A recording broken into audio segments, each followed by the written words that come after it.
સમાચારમાં આગળ વાત કરીશું સોમનાથથી સોમનાથ મહાદેવ જ્યોતિર્લિંગ સાનિધ્ય મંદિરના વિકાસના ભાગરૂપે બનનારા કોરિડોરમાં પ્રવાસ માર્ટન મોટા ભાગનો વિસ્તારના 384 મકાનો અને અતિથિ ગૃહો જતા હોય, જેથી સૌ સમાજના લોકો અને અસરગ્રસ્ત મિલકત ધારકોની રેલી આજે વેરાવળ નાયબ કલેક્ટર પહોંચી હતી અને નાયબ કલેક્ટરને આવેદનપત્ર આપ્યું હતું। તેમાં જણાવ્યું હતું કે પ્રવાસમાં કોરિડોર માટે ખરીદાતી જમીન યાત્રાધામ વિકાસને બદલે પ્રવાસન વિકાસનો અભિગમ રખાયેલ છે। આ અંગે અમારે ફરજિયાત સરકારને મિલકત આપવી પડે તેવું દબાણ પૂરું કરાયેલ છે। કબૂલાત નામના સહી સક્ષમ અધિકારી સમક્ષ લેવામાં આવતા નથી। મિલકતની ખરીદી બજાર ભાવ અને મળતર રકમ અંગે કોઈ સ્પષ્ટતા નથી। આ માટે ન્યાયસંગત ધોરણ અપનાવી મિલકત ધારકની સમિતિ અને શરતોને અનુલક્ષી પગલાં લેવા માંગ કરાઈ છે। કલેક્ટર કચેરીના પ્રાંગણમાં ઉપસ્થિત વેદનાગ્રસ્ત મિલકત ધારકોએ માધ્યમમાં સમક્ષ ઉપગ્રહ રોજ સાથે પોતાની વેદનાઓ ઠલવાવી હતી।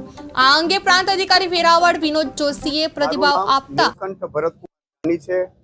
હું જૂના સોમનાથ મંદિરની બાજુમાં જૂના સોમનાથ શેરીમાં રહું છું। ત્યાં મારું પ્રાઇવેટ પોતાનું મંદિર આવેલું છે, મારું મકાન આવેલું છે। એ મારું મકાન અને મંદિર એ જમીન નથી, મારો જીવ છે, મારું પ્રાણ છે। ને આ બધું મારે ખાલી એટલું જ પૂછવું છે કે આ બધું શું કરવા? એક જાતની કમાણી કરવા, એ માટે અમારું પોતાનું મકાન હોય, અમારી પોતાની જમીન હોય, માલિકીનું, એ અમારે આપી દેવાનું કમાણી માટે। કોઈ સેવા ભાવ માટે તો આ કોઈ કોરિડોર નથી થવાનું કે ભાઈ સેવા ભાવ કરવાનું છે, એના માટે કોરિડોર થવાનું નથી। કાલ સવારે કોરિડોર કરીને 100 રૂપિયા ટિકિટ રાખે કે બધાએ 100 રૂપિયા ભરીને જવાનું, એ કમાણી માટેનું જ છે।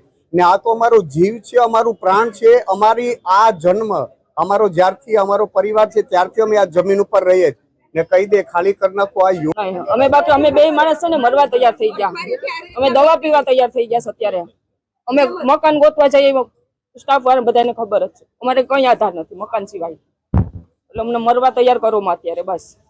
તમે કેટલા વર્ષથી રહ્યો છો? અમારા 10 વર્ષની પેઢીથી અમે રહીએ છીએ ત્યાં, આજકાલના તો નથી રહેતા કઈ।